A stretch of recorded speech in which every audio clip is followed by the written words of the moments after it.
He will cover you with his feathers, and under his wings you will find refuge. Psalm 91:4. Greetings to you all in the name of the Lord Jesus Christ. Class 7 ICSE Physics Unit 5 Part 2. Today we are going to learn about the effects of heat. Before we get into the lesson, let us learn some new words related to this topic. First one, thermal expansion. THERMAL, thermal expansion. EXPANSION, expansion. Second, combustion. COMBUSTION, combustion. Third, burning. BURNING, burning. Fourth one, contraction. CONTRACTION,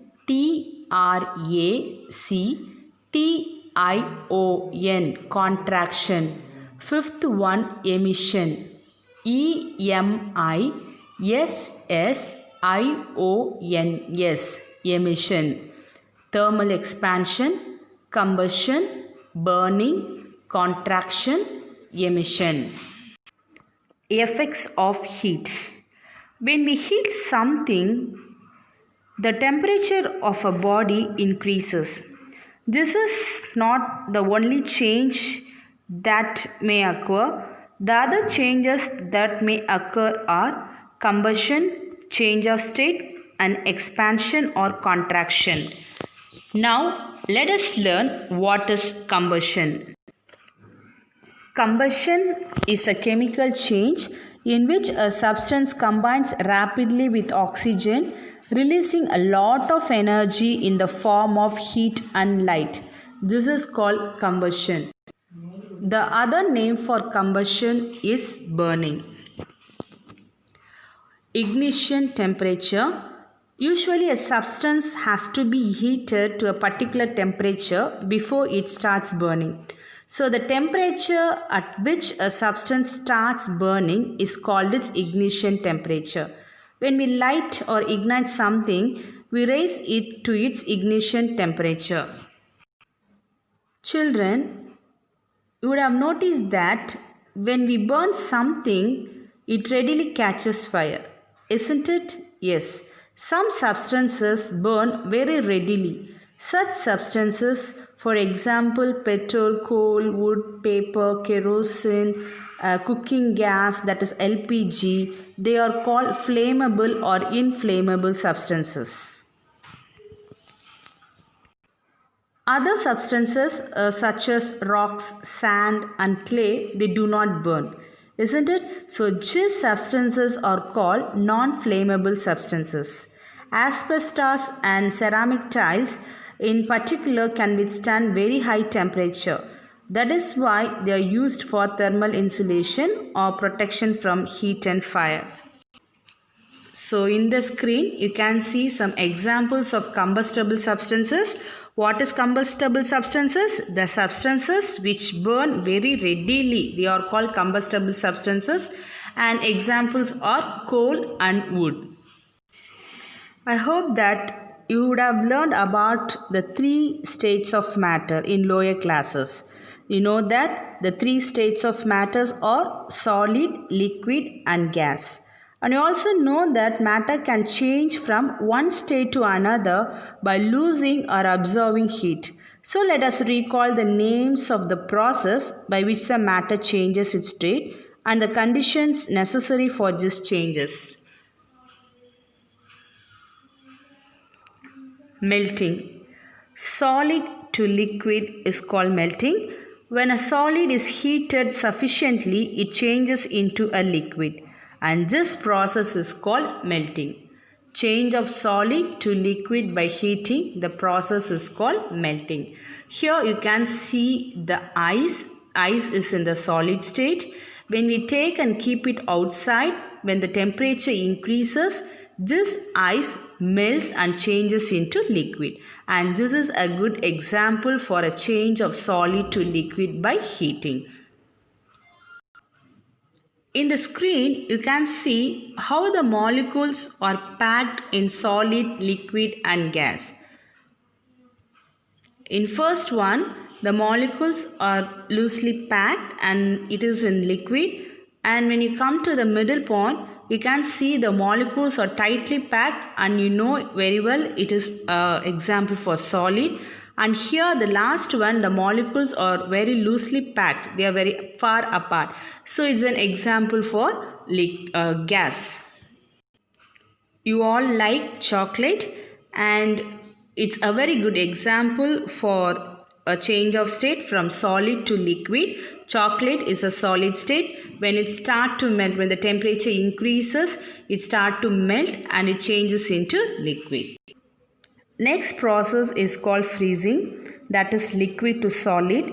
When a liquid loses enough heat or is cooled enough, it changes into a solid. This process is called freezing or solidification. Here, change of liquid to solid by cooling is called freezing. You can see the water. When you take the water and keep it inside the freezer, what happens? It changes into ice. So there is a change of state from liquid to solid, and this process is called freezing. So you can see in the screen, the liquid, when it cools, it becomes a solid. Here you can see another example. It is an coconut oil. It is in the liquid form, but when the temperature cools down, it becomes a solid. The next process is called evaporation, that is from liquid to vapor. The process of a liquid changing into a vapor is called evaporation, and evaporation can occur at any temperature. That is how water evaporates from the oceans continuously at all temperature. Boiling, however, occurs at a fixed temperature known as the boiling point of a substance. Every pure substance has its own boiling point. For example, water boils at 100 degrees Celsius. Boiling takes place only at 100 degrees Celsius, but evaporation occurs at any temperature. This is the difference between the evaporation and the boiling. Children, do you know what you are seeing in the screen?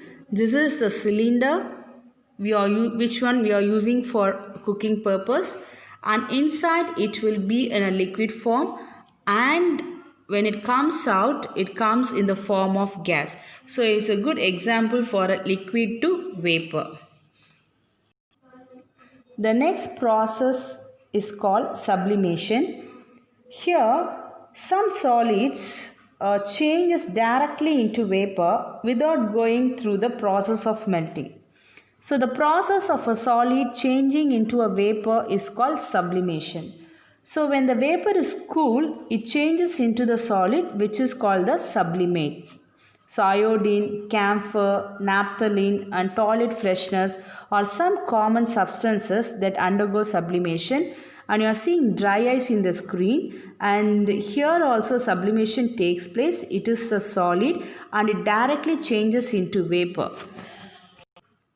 The one which you are seeing in the screen is the camphor, and it is also a very good example for sublimation. Here the solid directly changes into vapor.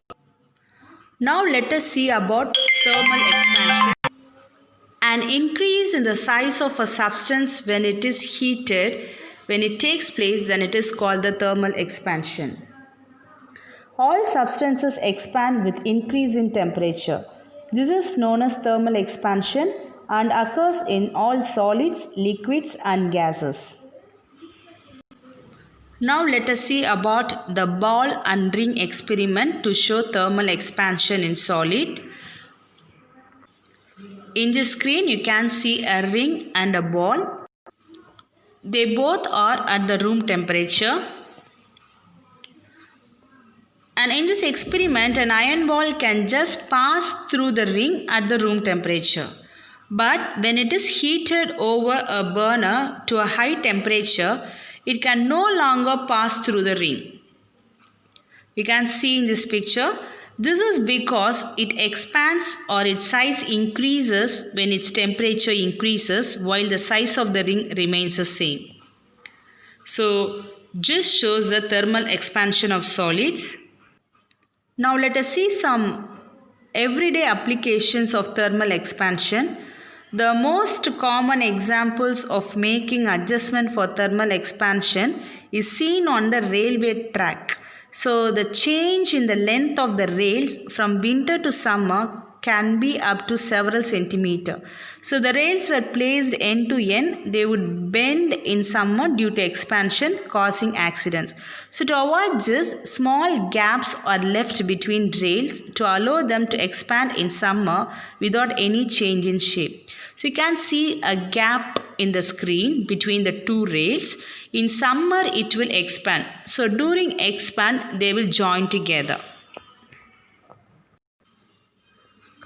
It is a common practice to fit iron bands on wooden wheels of the sort used in the bullock carts. To do this, the diameter of the band is made slightly smaller than that of the wheel at normal temperature. The band, you can see in the screen, is heated so that it expands and then slipped onto the wheel. So when the band cools, it contracts and grips the wheel tightly.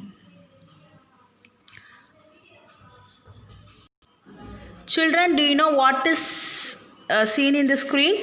It is called the geyser. And in electrical heating devices such as this electric irons, geysers and toasters, power gets cut off automatically when the desired temperature is reached. So this is made possible by a bimetallic strip which has two strips of different materials such as brass and iron fixed rigidly to each other. So when the strip is heated, the brass expands more than the iron, causing the strip to bend with the brass on the outer side. So this cuts off the electric supply. When we heat a liquid, in liquid also thermal expansion takes place. Here the expansion or the increase in the volume of the liquid depends on three factors: its volume, the rise in temperature and the nature of the liquid. You can see here, when we have less heat, the molecules will be packed like this. But when we heat the substances, the molecules also start to move. So we can see the more intermolecular space between the molecules. Yes, if equal volumes of different liquids, here you can see water, ether, benzene and ethanol.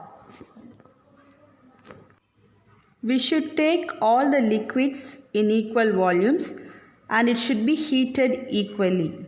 Now let us see how much expansion takes place in each liquid. Here you can see that the expansion is unequal. That is, here ether expands more when compared to the other liquid. So today in this class we have learned about the effects of heat and also about the thermal expansion. Thank you.